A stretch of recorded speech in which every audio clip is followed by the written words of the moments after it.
हम लोग कंप्यूटर में अपने डाटा को सेव रखने के लिए पासवर्ड, सिक्योरिटी की, महंगे एंटीवायरस और सॉफ्टवेयर का इस्तेमाल करते हैं। लेकिन क्या इन सब तरीकों से हमारा डाटा सेफ रहता है? टेक्नोलॉजी की इस दुनिया में कुछ ऐसे भी लोग हैं जो दूसरे देशों में बैठकर किसी भी कंप्यूटर के सिक्योरिटी सिस्टम को कुछ ही मिनटों में क्रैक कर सकते हैं और उस कंप्यूटर की सारी जानकारियां चुरा सकते हैं। ऐसे लोगों को कंप्यूटिंग की दुनिया में कहा जाता है हैकर्स।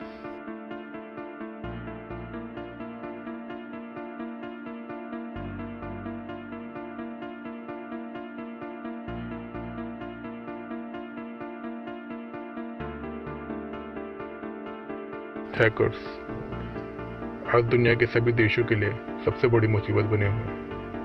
ये किसी भी देश की अर्थव्यवस्था को कुछ ही मिनटों में काफी नुकसान पहुंचा सकते हैं। ये किसी भी देश की महत्वपूर्ण जानकारियां चुरा सकते हैं और उनको नष्ट भी कर सकते हैं। आज हम आपको ऐसे ही 5 उन शातिर हैकर्स के बारे में बताएंगे जिन्होंने दुनिया के कई देशों की रातों की नींद उड़ा रखी थी। जोनाथन जेम्स अभी 15 साल का ही था और यह पेशेवर हैकर्स की लिस्ट में आ गया था। इतनी छोटी उम्र में ही जेम्स ने अमेरिका की रातों की नींद उड़ा दी थी, क्योंकि अमेरिकी रक्षा विभागों की टॉप सीक्रेट जानकारियां उसकी पहुंच में आ चुकी थी। लेकिन हद तो तब हो गई जब जेम्स ने अमेरिका की स्पेस एजेंसी नासा के नेटवर्क को भी हैक कर लिया था। नासा को अपने नेटवर्क को बचाने के लिए पूरे सिस्टम को 3 हफ्ते के लिए बंद करना पड़ा था। जेम्स ने तब तक नासा नेटवर्क से $17 लाख की जानकारियां लीक कर दी थी।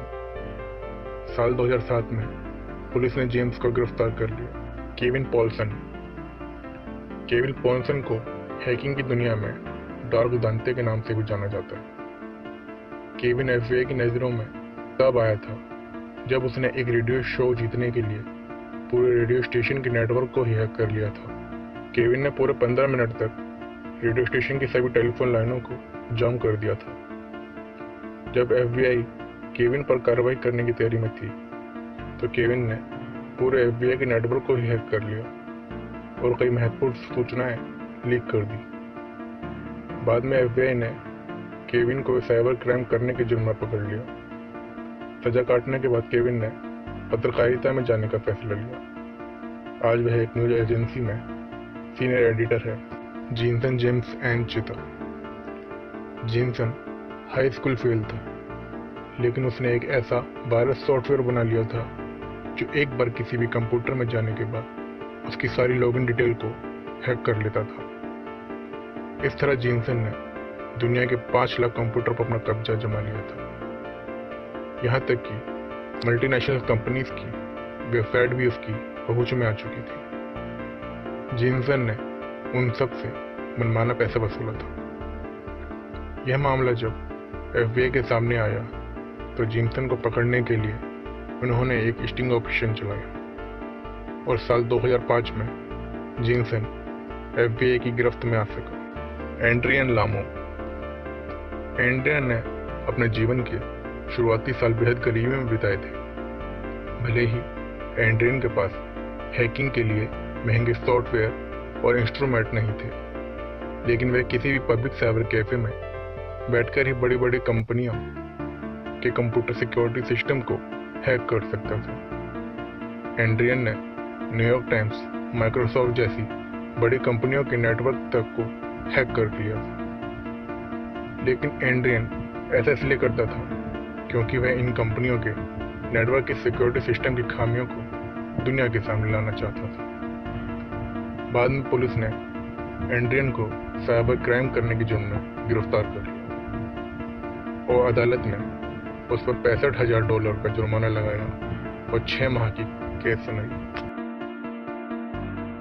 ओवेन वाकर ने 17 साल की कम उम्र में ही एक ऐसा वायरस सॉफ्टवेयर बना लिया था जिससे किसी भी कंप्यूटर को क्रैश किया जा सकता था। इस वायरस ने दुनिया के 13 लाख से भी ज्यादा कंप्यूटर को क्रैश कर दिया था। यहाँ तक कि पेंसिल्वेनिया यूनिवर्सिटी के कंप्यूटर सिस्टम तक को बर्बाद कर दिया था। यह वायरस अब तक 2 करोड़ 60 लाख यूएस डॉलर का नुकसान कर चुका था। साल 2008 में पुलिस ने ओवेन को गिरफ्तार कर लिया, लेकिन ओवेन ने यह सब किसी क्राइम या पैसा कमाने के लिए नहीं किया था। वह ऐसा केवल अपने मजे के लिए कर रहा था, इसलिए कोर्ट ने उसे चेतावनी देकर छोड़ दिया।